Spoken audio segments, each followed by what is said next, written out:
Chapter 23. Paul Cannot Find the Rock People. If you are enjoying this audiobook, please take a moment to like and subscribe so I can continue to make content just like this.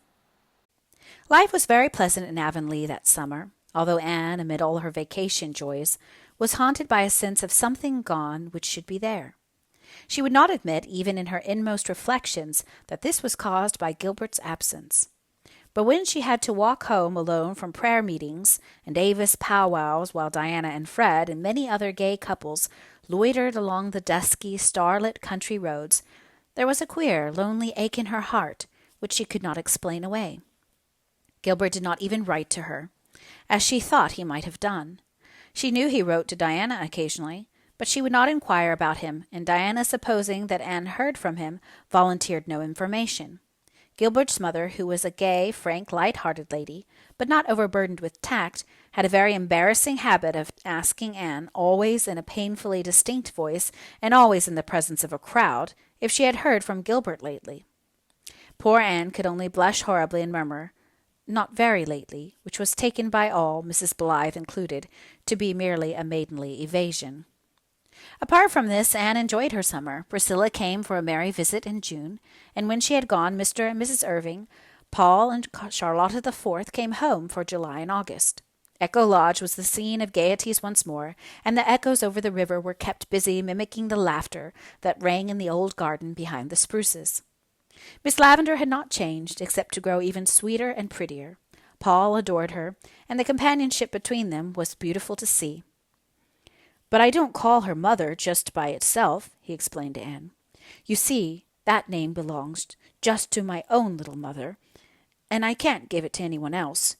You know, teacher. But I call her Mother Lavendar, and I love her next best to father. I even love her a little better than you, teacher." "Which is just as it ought to be," answered Anne. Paul was 13 now, and very tall for his years. His face and eyes were as beautiful as ever, and his fancy was still like a prism, separating everything that fell upon it into rainbows. He and Anne had delightful rambles to wood and field and shore. Never were there two more thoroughly kindred spirits.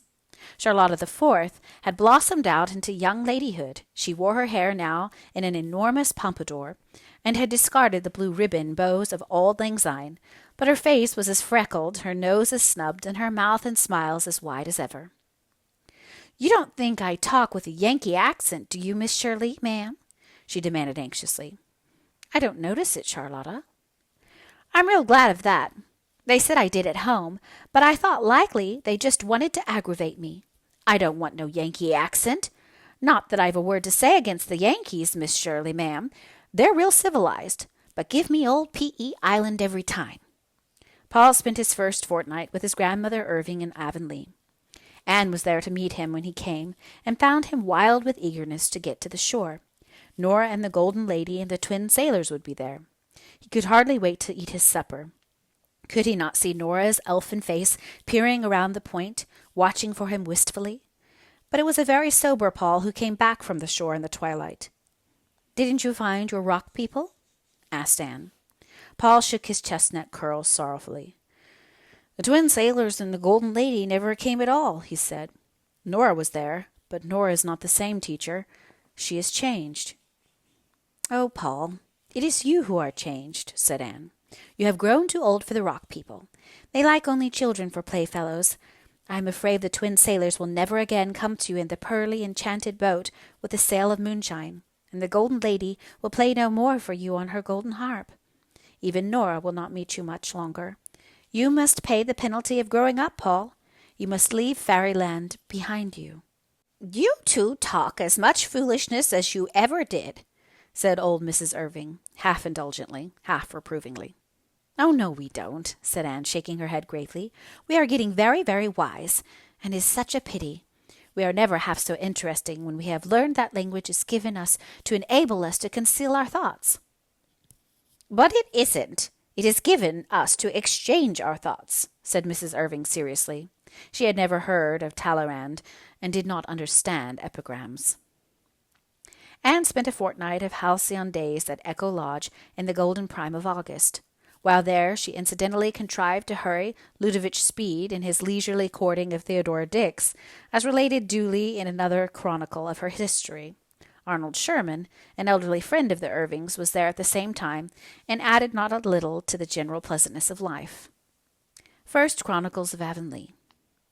"What a nice playtime this has been," said Anne. "I feel like a giant refreshed. And it's only a fortnight more till I go back to Kingsport and Redmond and Patty's Place. Patty's Place is the dearest spot, Miss Lavendar. I feel as if I had two homes, one at Green Gables and one at Patty's Place. But where has the summer gone? It doesn't seem a day since I came home that spring evening with the Mayflowers. When I was little, I couldn't see from one end of the summer to the other. It stretched before me like an unending season. Now, 'tis a handbreadth, 'tis a tale." "Anne, are you and Gilbert Blythe as good friends as you used to be?" asked Miss Lavendar quietly. "I am just as much Gilbert's friend as ever I was, Miss Lavendar." Miss Lavendar shook her head. "I see something's gone wrong, Anne. I'm going to be impertinent and ask what. Have you quarreled?" "No, it's only that Gilbert wants more than friendship, and I can't give him more." "Are you sure of that, Anne?" "Perfectly sure." "I'm very, very sorry." "I wonder why everybody seems to think I ought to marry Gilbert Blythe," said Anne petulantly. "Because you are made and meant for each other, Anne. That is why. You needn't toss that young head of yours. It's a fact.